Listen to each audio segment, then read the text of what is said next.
안녕하세요. 파상관제인 홍익필 변호사입니다. 예, 오늘은 올 1월 달에 선고돼서 4월 10일 날 올 봄에 끝났죠. 코로나 와중에 그래도 잘 끝났습니다. 56년생이었고요. 연세가 64세입니다. 이런 분들이 가장 많죠. 중년 55세에서 60세 정도가 아마 파산하시는 분들이 그때 이제 가장 인생에 있어서도 파고가 높죠. 사업적 위기, 실직, 그 다음에 이제 자녀들도 돈이 많이 들어갈 때죠. 자녀들 돕다가도 어려워질 수도 있고요. 주거 이력을 보시면, 주거 이력을 한번 보겠습니다. 노원구, 종로구, 동대문구, 종로구, 성북구. 주로 이제 이때는 좀 잘 괜찮았습니다. 배우자 명의로 동대문구에 이게 지금 아파트인지 빌라인지는 정확하게 제가 다 제거했습니다만 이때는 부동산을 배우자 명의로 소유하고 있었습니다. 근데 이제 이거를 매각을 해서 빚을 청산하고 전세금이 어떻습니까? 계속 줄어들죠. 이게 어렵기 때문에 5천에서 2천 3천만 원은 생활비를 쓰거나 또 좀 빚을 갚고 카드값 돌려막고 그러다 보니까 결국 자산이 쪼그라드는 거죠. 2천만 원은 면제 재산이죠. 그죠? 직업 이력을 한번 보겠습니다. 89년에서 94년 백화점 유통을 자영을 했습니다. 유통점을 운영했다는 거죠. 지갑이나 벨트를 파는.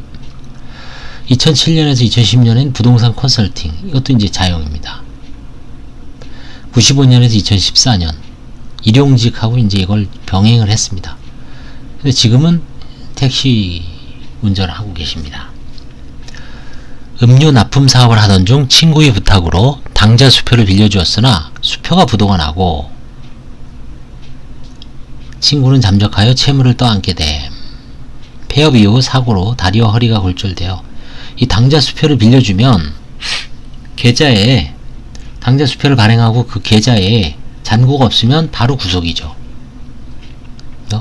부정수표 단속법. 수표는 그냥 부도만 내도 구속이에요. 처벌이 되죠. 형사.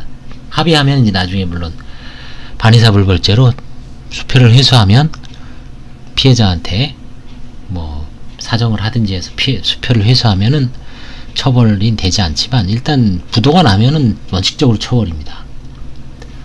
수표가 부도가 나서 친구는 잠적하여 채무를 떠안게 됐고 폐업 이후 음료 납품 사업인지 유통업을 폐업을 했죠.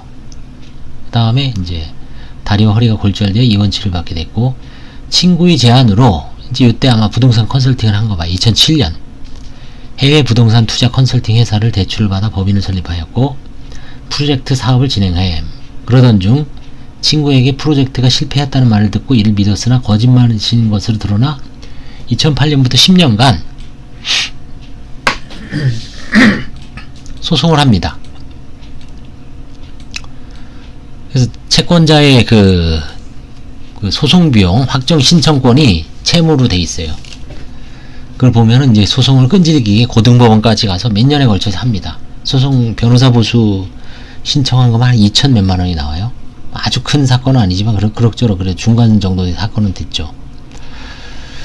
그 다음에 이분이 억울하게 생각하는 게 경매 취하서를 법원에 제출한 것을 놓친 사이 경매가 진행되어 제3자에게 경매가 됨. 이거는 본인 실수죠. 사실 진실인지 아닌지는 알 수는 없지만 이게 설사 거짓말이라도 영향을 못 미칩니다. 이 사건에서는. 가족관계를 한번 볼까요?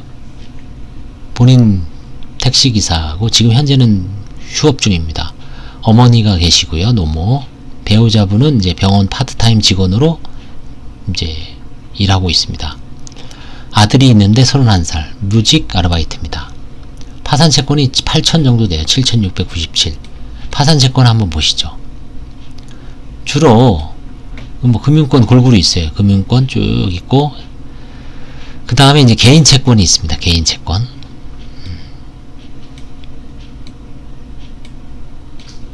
그 다음에 이분이 이제 부동산이 있는데 옛날 이제 아까 경매 들어가는 어떤 서울 쪽에도 산이 있잖아요. 거기에 이제 짜투리 땅입니다. 도로 온 것 같기도 하고 가치가 거의 없어요. 이건 몇십만원 안 합니다. 이거는. 더군다나 이건 뭐, 임야기 때문에, 뭐, 저희가, 어떻게 권리 행사를 하기가 사실상 불가능합니다. 공원이기 때문에.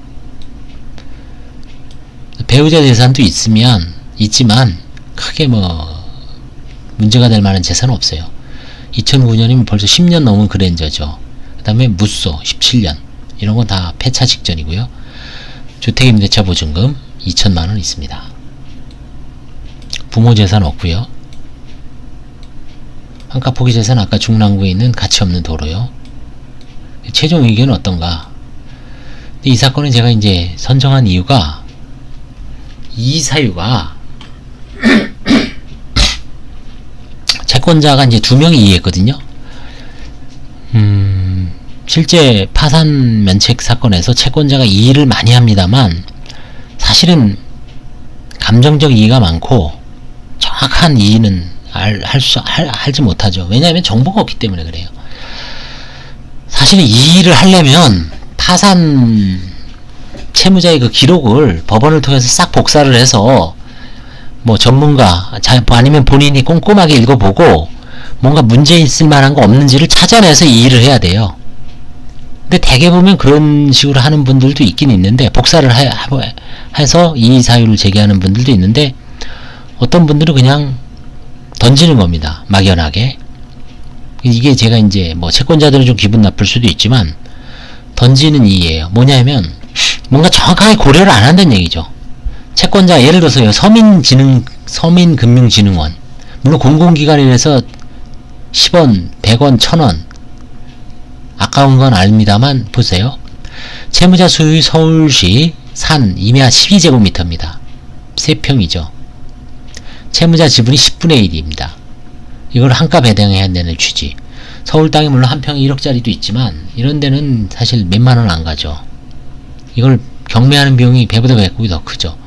이건 이제 등기부를 띄워보고 공시지가를 살펴보면 아유 이거는 굳이 이런 거를 이해하는 자체가 인력 낭비죠. 그렇지만 이제 뭐 마지막까지도 최선을 다한다는 의미로서 이제 이해하는 수도 있기 때문에 근데 뭐 저는 이제 이런 식으로 해서 한가 포기를 합니다. 이게 가치가 없습니다. 두 번째 개인입니다. 이 사람은 아까 얘기했듯이 수년간 법정 투쟁을 해서 채무자한테 2천만원 소송비용 확정을 받은 분이에요. 근데 이제 6년 전에 채무자 소유 부동산이 경매가 됐거든요. 근데 이제 경매가 채권자들이 가져가고 남은 거는 채무자한테 반환되거든요. 그걸 잉여금이라 그러죠. 파산에서는 관제인한테 주고. 근데 그 6년 전에 잉여금을 받아갔어요. 6,653만원. 근데 그게 벌써 지금 그걸 은닉 보유하고 있다라고 보유할 가능성도 있지만 이게 이제 한 1년 전이면 1년 전이면 엄격하게 조사해야 되겠죠. 왜냐면 1, 2년 전이면 생활비로 다 쓰기에는 저거잖아요. 낭비잖아요, 오히려. 그래서 이런 경우에는 요게 만약에 1년 전, 수개월 전의 사건이다 그러면 엄격하게 조사하면 은닉을 발견할 수 있어요. 뭐 자녀 명의로 보증금을 은닉해놨다든지 아니면 누구한테 빚을 우선적으로 변제를 했다든지 부인권 행사 대상이 나오는데 이거는 벌써 몇 년 전이냐면 7년 전입니다. 7년 동안 한 달에 100만원씩만 써도 그쵸? 50만 써도 다 소진되는 돈입니다. 그래서 이런 건 이제 현실성이 없지만 뭐 이 사유가 온 이상 무시할 수는 없죠. 철저하게 조사는 해줍니다. 근데 다만 그게 정확한 좀 재산 한가와 연결되는 그런 경우의 이의는 드문데 그거는 어쩔 수가 없다. 그 정보가 채권자가 채무자에 대해서 정보를 아는 게 거의 없죠. 그쵸? 그냥 인적사항 정도, 주소, 그 다음에 이제 신용 체크, 돈 빌려갈 때 뭐 어디 직장 다니고 월급 얼마였는지, 그 사람이 중간에 부동산을 소유하는지 아니면 누구한테 상속을 받는지 뭐 이런 거는 다 깜깜이죠. 그래서 알 수가 없습니다. 정확하게. 그래서 이 사유를 보려고 아마 이걸 제가 좀 선정을 했어요. 나머지 부분은 뭐 없죠. 부친은 93년 4월 10일 사망하고 현재 남아있는 부친 명의 상속재산은 없고 채무자 명의로 남아있는 소액의 임야 지분이 있으나 아까 중랑구죠. 환가 포기 수준이고요. 배우자 명의 주택이 있었죠. 2016년 매각 후 채무를 변제하고 남은 돈으로 5천, 2천 계속 줄여왔잖아요. 그렇죠? 그 다음에 배우자 명의 2009년 중고 승용차가 가게 유일한 재산인데 요거는 뭐 비용이 한 300~400배니 안 됩니다. 이건 뭐 문제 안 삼죠. 2017년 이후 금융거래 내역사상 특이점이 없습니다. 이거는 제가 이제 뭐 조사하기 싫으면 이렇게 쓰는 게 아니라 요즘은 이것 뺀이 없어요. 관제인이 돈 찾아내는 게 편파행위 뺀이 없어요. 왜냐면 배우자 거 못 내게 해야지, 자녀들 거 못 내게 해야지. 그러면 뭐 혹시 은닉된 게 자녀 명의로 아니면 배우자 명의로, 배우자는 좀 특이한 점이 있죠. 그래서 사실주의까지 할 수는 있는데 옛날처럼 그 의무적으로 낼 때하고 그냥 뭐 안 낼 때하고는 차이가 많이 나죠. 그래서 상대적으로 이제 금융거래 내역을 많이 봅니다. 1년치를 원칙적으로 보지만 그 이유, 그 다른 진술과 이제 대비해서 뭐 한 3년 전에 집을 팔았다, 아니 3년 전에 거액의 보증금이 있었다, 근데 그 씀씀이가 좀 뭔가 석연치 않아요. 아니면 2~3년 전에 가게를 폐업을 했다, 3년 전에 고급 승용차를 팔았다.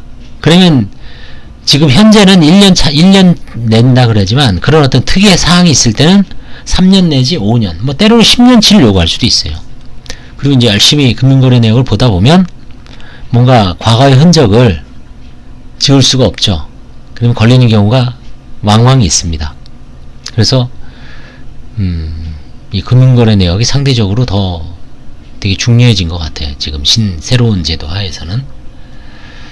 대신 이제 공부상, 명부상 뭐 차량이라든가 부동산이라든가 이런 건 세목별 과세증명서나 이런 데 명확하게 돼 있죠. 그래서 뭐 눈에 확 안 띄면은 넘어가는 겁니다. 예, 감사합니다.